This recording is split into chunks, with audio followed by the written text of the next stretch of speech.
All right, so I've had a few questions on our solid, liquid, and intermolecular forces packet. Worksheet 6, number 3.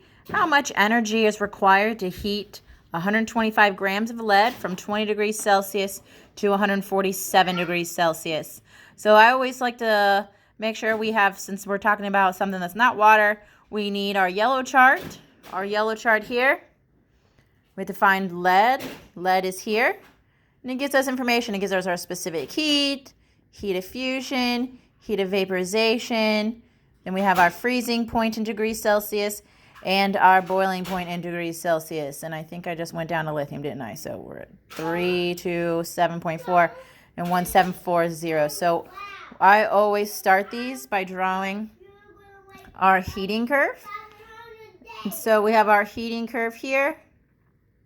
Solid, phase change, liquid, phase change, gas, and then we have our freezing point down here and our boiling point here, so we need actual numbers. So since we are dealing with lead, we need to know what is the freezing point of lead and what is the boiling point of lead. So we go back to our chart.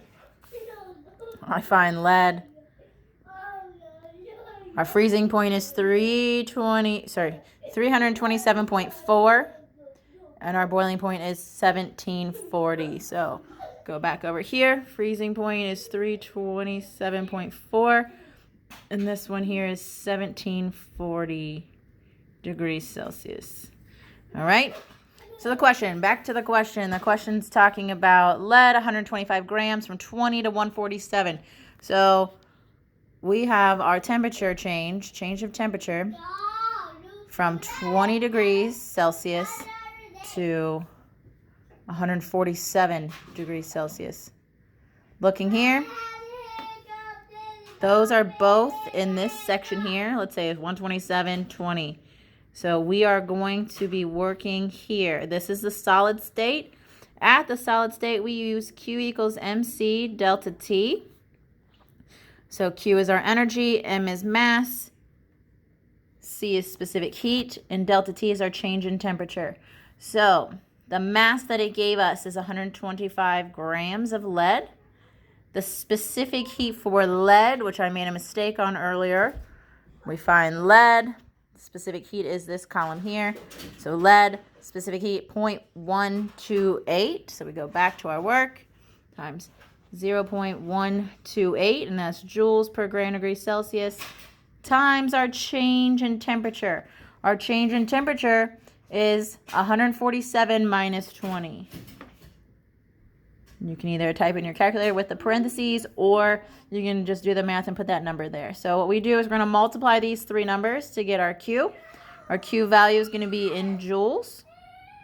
So I'm going to take my calculator, 125 times 0.128 times the difference of 147 and 20.